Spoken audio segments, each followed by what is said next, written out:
Okay, so this is Arie Yaacobi. He's my violin teacher, and we also play together. I'm so fortunate. Yeah, I'm fortunate to have Sharon. Is a very good violinist. I'm learning so much from Sharon. Thank you, Arie.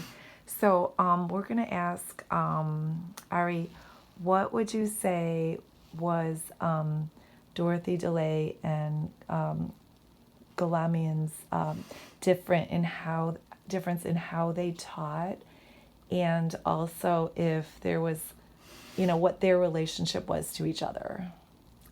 So we are definitely talking about two different people, two different personalities that start together. Actually, Dorothy DeLay was the assistant, was invited by Galamian to be his assistant, and she did take a lot of the technical details from Galamian method. But the two people, as a person, they are very different. Galamian is very methodical, systematic. He developed methods himself. The scale method is very famous about it, and it's equated with the Carl Flesch method into scale method into the thing that there are two different schools about scale playing, and Galamian definitely developed this. Dorothy DeLay is intuitive. She's also systematic, but she's very intuitive and very creative too, and could be also manipulative at times as well. So the their personalities didn't really match. I didn't study with Galamian, so it's all by by stories that I heard, but did study with Dorothy DeLay. Would you say her methods, not personality, but her methods were similar to Galamian's as far as technique and things like that, or how did they Okay, differ? so she was. It's very even hard to say Dorothy DeLay's method. She was using Galamian technique, Galamian's book. She was using the way the bow arm and the way he was teaching. But her teaching is very different. Her style of teaching is not methodical so much. It's very intuitive, Okay. and she does feel intuitive with the students, and she's an excellent psychologist too. She has an insight into the personality of the students. Oh. And technically, yeah, she was using Galamian, but that's not her specialty. So, and again, the Galamian himself, I haven't studied with him, so it's all by stories. You mentioned, and I forgot to mention in this interview, that that you might, that Arie studied with Dorothy DeLay at New England Conservatory, because she didn't have space at Juilliard at that time, just as far as amount of people that could actually fit in the schedule in New York. She was teaching at 5 different places at that time. She was teaching in Georgia at Sarah Lawrence. She was teaching also in Cincinnati. Oh. She was giving once a month somewhere in Florida, a master class once a month, and she was teaching at New England Conservatory. But you came to study with her, right? I came to study. She invited me to study. I auditioned for her. She invited me, and she told me that she's going to provide me with all the assistance, financial assistance, and she actually kept her words. She was very supportive. Yeah. How do you know, or what was it about you that she just knew you had potential? How did she? What was that? That's a flattering question. I mean, obviously, I like if her. she's. I did play for her, and I guess she said it was wonderful. But you flew here from Israel to play for her. Yeah, I happened to be in the United States at that time, and I had it was a chamber orchestra from Israel that came to the United States to play Holocaust memorial services in Washington and in New York. Oh. So I was already in the United States. Oh. And I had 3 days off in New York. So I contacted her and checked if I can play for her. Do you think it was your intuition that led you to call her? I'm kidding. Well, It was her intuition. it was hers. That's funny. I No, but you mentioned also when we had talked a little bit about her in the past, that you might not have enjoyed her teaching if you weren't technically prepared as you were. Like because of the way she taught, you had to be technically prepared to really appreciate what she had to offer. Is that? That's true. And again, I can just testify the way she taught in New England Conservatory, where she was teaching in master classes. Once every other week, we get a master class with her.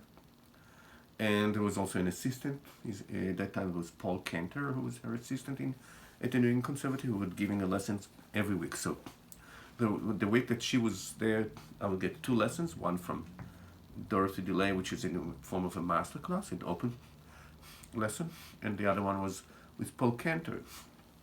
So she indeed would have me play, not just me, that's the way she was doing the master classes.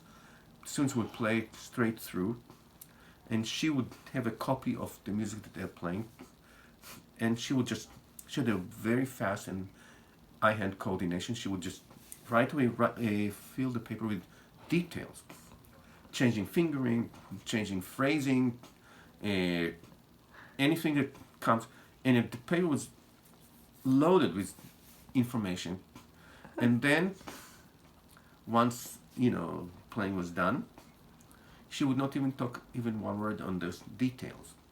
So, and instead she would pick up a topic which she would consider as the main core that may cause all those issues to come up. Oh. So she would okay, like a composite of all of it. And the details were left either for me to just sort them out or do it with the assistant, and sometimes the assistant would do other things as well.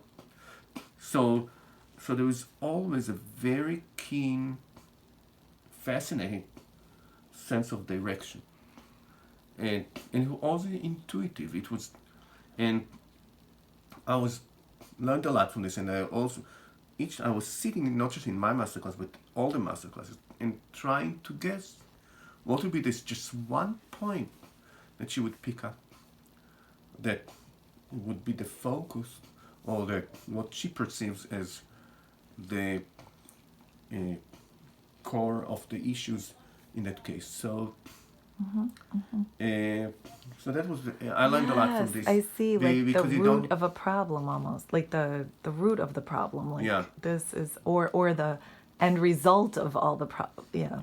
So you could have the opposite. You could have teachers that would load you with technical detail, and at some points, people do need this. There's a stage where you want to have the details and the methodical way of studying, but if the teachers do it too much, you can get lost in those details as well. In my case, I was already kind of prepared technically, so I learned a lot, but that could be different for other students. Just wanted to ask you, could you give some advice for, let's say someone really serious about music, but let's say there's in high school, they're 17 or 18 looking, what's their next step for violin study and performance? I would say first, indeed, to find a good teacher, and once you find it, to stick. Consistency is very important. I wouldn't recommend to switch all the time because that can cause confusion. But of course, if you have a teacher who is not good, then switching is a necessity. And I also recommend to hear a lot of music, to the concert, to be part of just joined musical life. But know your place and know that you may be restricting your musical ability may be exceeding your technical ability. Sometimes it can happen, and in this case, one has to know how to proceed systematically and methodically and to build yourself. But definitely to make connection with other students, other groups, to go to concerts. It is a wonderful thing about YouTube, a lot of videos, read a lot about it, hear a lot of music.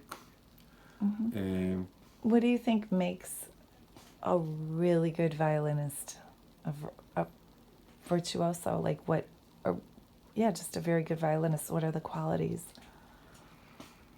Gift and talent. That's first. You cannot ignore this.